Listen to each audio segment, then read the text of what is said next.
Hello दोस्तों, एक बार फिर से मैं खड़ा हूँ एक भारत के बहुत ही पुराने इतिहास की तरफ, जहाँ पर नाम आता है सम्राट अकबर का। जी हाँ, उसी से रिलेटेड एक जो जगह है वो है फतेहपुर सीकरी के अंदर बुलंद दरवाज़ा। तो चलिए आज हम बुलंद दरवाज़ा देखते हैं और क्या देखने जैसा है यहाँ पर, वो सभी चीज़ें आज के इस कंप्लीट वीडियो के अंदर होने वाली है। इसके साथ साथ में हम लोग आज फतेहपुर सीकरी और उसके साथ में कल मॉर्निंग के अंदर ताजमहल भी जाने वाले हैं। तो इसी वीडियो के अंदर वो सभी चीज़ें आप देख पाएंगे कि अगर आप आगरा आते हैं तो कौन कौन सी चीज़ें आप यहाँ पर अच्छे से देख सकते हैं। सो ये जो बैक साइड में हम बुलंद दरवाज़ा देख रहे हैं वो बनवाया था सम्राट बादशाह अकबर थे उन्होंने। तो गुजरात के अंदर चांद बीबी सुल्ताना को जो जीत कर लाए थे तब ये इतना बड़ा बनाया गया था। पहले ये जो दरवाज़ा है बुलंद दरवाज़ा छोटा था, लेकिन उस युद्ध के बाद में इस दरवाजे को बहुत ही बड़ा बना दिया। और इस दरवाजे का जो इतिहास है वो ये है कि एशिया के अंदर आज तक का सबसे बड़ा दरवाज़ा माना जाता है।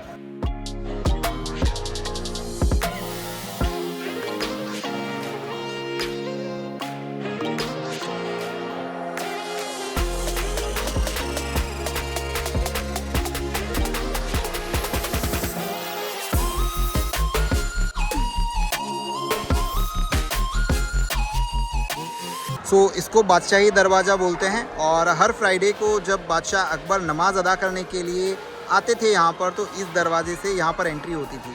अगर मैं सामने की साइड में बात करूँ तो ये है सलीम चिश्ती की दरगाह और यहाँ पर ये है यहाँ पर जामा मस्जिद का दरवाज़ा है।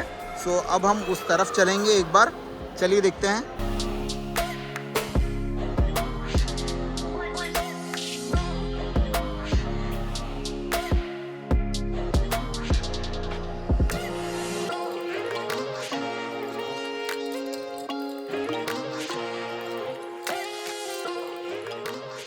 अभी सामने की तरफ आप वो मीनार देख पा रहे हैं।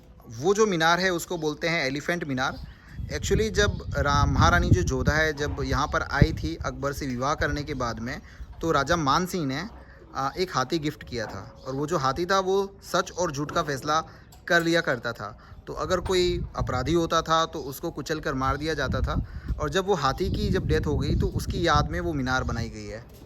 ये वाला जो है वो खांडवा का मैदान है। राणा संग्राम बाबर के बीच युद्ध हुआ 1527 में। ओके। बाबर ने राणा संग्राम को हराया, फाइट को फतेह किया। पहाड़ी इलाके का नाम फतेहपुर दिया गया। सीकरी पुराना गाँव, यानी कि सीकरी ये गांव है और इसका नाम है फतेहपुर। फतेहपुर सीकरी का फतेहपुर सीकरी। छोटा छोटा पोस्ट ऑफिस। पहले कोई मोबाइल का कनेक्शन नहीं था, कबूतर छुट्टी लेकर जाया करते थे, आया करते थे। ओके। जोधा भाई महल फर्स्ट में अकबर बादशाह है, वही महल बनाएगा। 16 साल अकबर ने राज किया, पानी का बहुत कमी था, राजा को राजधानी बनाया। ओके, ये वाला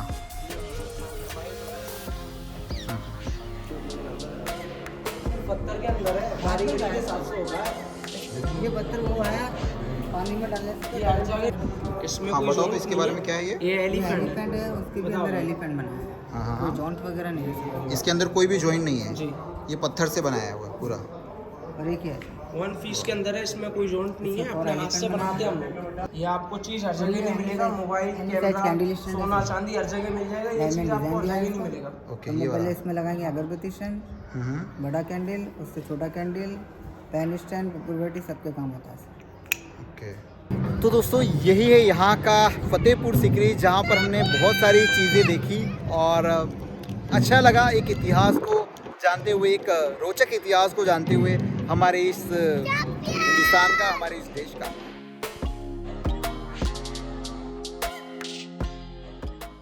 तो दोस्तों चलिए अब चलते हैं आगरा की तरफ। फतेहपुर सीकरी से जो आगरा की जो दूरी है वो है करीबन 35 किलोमीटर और हमें लगने वाला है करीबन 1 घंटे के आसपास का टाइम।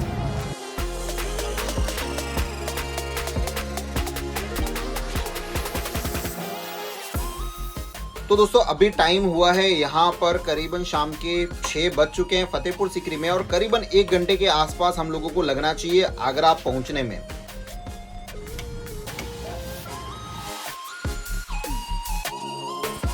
तो दोस्तों अभी पहुंच चुके हैं हम आगरा के अंदर और ये है हमारा एक स्पेशल रूम। और ये जो होटल है डबल ट्री बाय हिल्टन इन आगरा, काफी अच्छा रूम है। आप यहाँ का एम्बियंस देख सकते हैं, बहुत ही खूबसूरत मुझे तो यहाँ का लगा। प्लस हमें जो मिला है यहाँ पर बैक साइड में अगर आपको थोड़ी सी नजर जा रही हो, वैसे तो इधर लाइट है उधर लाइट नहीं है तो आपको कुछ देखने के लिए नहीं मिलेगा, लेकिन ये है हमारा पीछे स्विमिंग पूल जो काफी खूबसूरत बना देता है इस रूम के व्यू को। सो अभी तो हम लोग करने वाले हैं बहुत सारा एंजॉय यहाँ पर रात को, लेकिन कल मॉर्निंग में हम लोग जाएंगे आगरा का ताजमहल देखने के लिए। सो गुड मॉर्निंग दोस्तों, आज है तारीख 26 और अब हम लोग निकलने वाले हैं यहाँ से ताजमहल का दीदार करने के लिए। और वैसे मैं तो हो गया हूँ तैयार, और हमारे कुछ दोस्त हैं जो अभी भी इस तरह से पड़े हुए जैसे आप देख सकते हैं। तो जब भी ऐसे दोस्तों को लेके आओ तो आधे घंटे पहले प्रिपेयर करके आओ कि इनको बार बार उठाना पड़ सकता है आपको, क्योंकि गर्मी का टाइम चल रहा है।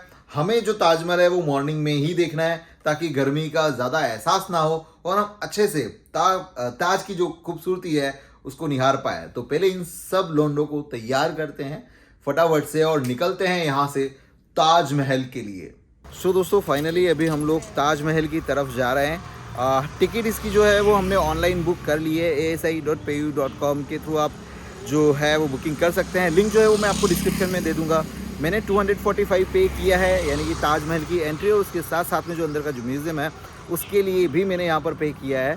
हम लोग आने वाले थे 6:30 के आसपास, लेकिन हमारे कुछ दोस्तों की वजह से टाइम हो चुका है, अभी करीबन 7:45 बज चुके हैं। और चलिए चलते हैं दोस्तों, बात करते हैं अगर आगरा घूमने की। तो वैसे तो अगर मैं यहाँ पर आया हूँ स्पेशली यहाँ पर सिर्फ ताजमहल देखने के लिए, क्योंकि वक्त की काफ़ी कमी है, लेकिन और फतेहपुर सीकरी तो हमने देख ही लिया है ऑलरेडी। लेकिन अगर आप आगरा आते हैं तो आगरा में देखने के लिए बहुत सारी चीज़ें हैं, जैसे कि ताज म्यूज़ियम हो गया, बेबी ताज हो गया, मेहताब बाग, दयाल बाग, जामा मस्जिद, आगरा फोर्ट बहुत ही इंपॉर्टेंट जगह है। अगर आप ताज देखते हैं तो आपको आगरा फोर्ट भी देखना चाहिए। काफ़ी बड़ा फोर्ट है, करीबन 2 घंटे के आसपास इसमें वक्त लग जाता है। इसके बाद में आप पंचमहल देख सकते हैं और फतेहपुर सीकरी तो ऑलरेडी हम लोग देख चुके हैं। तो दोस्तों अभी हम लोग फाइनली यहाँ पर ताजमहल के अंदर पहुँच चुके हैं। और ताजमहल के अंदर मैं आप लोगों को एक चीज़ बता दूँ कि वैसे आप सब लोगों को मोस्ट ऑफली पता होगा कि सेल्फी स्टिक्स अलाउड है, लेकिन हमारा जो मिनी ट्राइपॉड था इवन जो हैंडी होता है वो भी यहाँ पर अलाउड नहीं है, तो उसको हमने लॉकर रूम के अंदर रख दिया। बहुत ही नॉर्मल सा यहाँ पर आना होता है, जस्ट ऑनलाइन टिकट्स बुक की।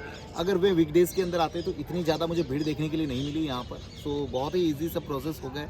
सो अभी हम लोग हैं ताजमहल के अंदर और अब इस ताजमहल की जो खूबसूरती है उसको अभी हम निहारेंगे और हम आपको भी निहारने का मौका ज़रूर देंगे। तो अंत तक इस वीडियो को ज़रूर देखिएगा।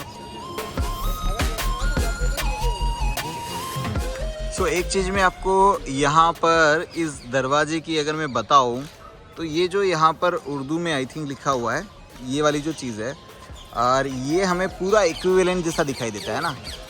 ये पूरी की पूरी जो बॉर्डर है वो हमें इक्विवेलेंट जैसी दिखाई देती है। एक्चुअली वो इस तरह से डिज़ाइन किया गया है कि आपको इक्विवेलेंट दिखाई दे, क्योंकि जैसे जैसे हम लोग ऊपर की तरफ जाते हैं तो उसकी जो ब्रॉडनेस है वो बढ़ जाती है। सो इस वजह से हमें ये पूरा का पूरा जो पोर्शन है वो इक्विवेलेंट दिखाई देता है।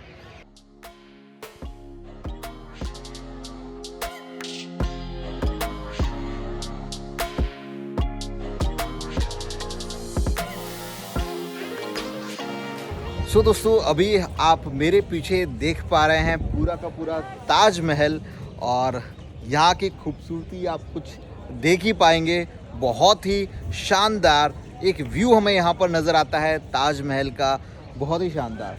पीछे की साइड में आप देखिए पूरा स्काई है और सिर्फ ताजमहल यहाँ पर हमें दिखाई देता है। अगर ये जो ताजमहल है एक गेट वहाँ पर है, जैसे बोलते हैं कि 4 गेट हैं, तो एक गेट आप वो वहाँ पर देख पा रहे होंगे, कुछ वहाँ पर, एक गेट वहाँ पर है। 2 गेट हम ऑलरेडी आगे पार कर चुके हैं, एक इधर था और एक इस साइड में था। सो चलिए देखते हैं, आगे की तरफ चलते हैं कि किस तरह का ये जो खूबसूरत नज़ारा है वो हमें दिखाई देगा।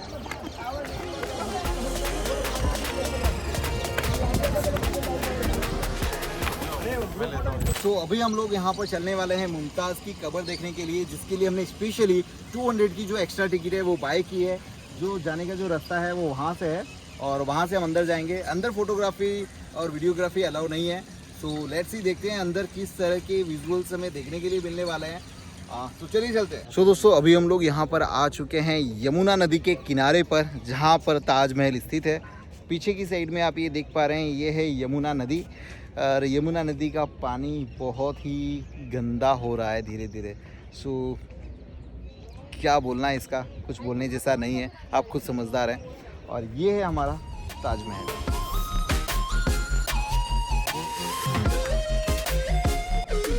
तो अभी यहाँ पर जाने के लिए हमें पहनने पड़ेंगे शू कवर, या फिर बिना शू के आपको जाना पड़ेगा, क्योंकि यहाँ पे इंस्ट्रक्शंस कुछ इस तरह के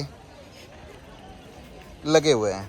तो दोस्तों चलिए हम अब जा रहे हैं ताजमहल के ऊपर, मतलब ताजमहल पर।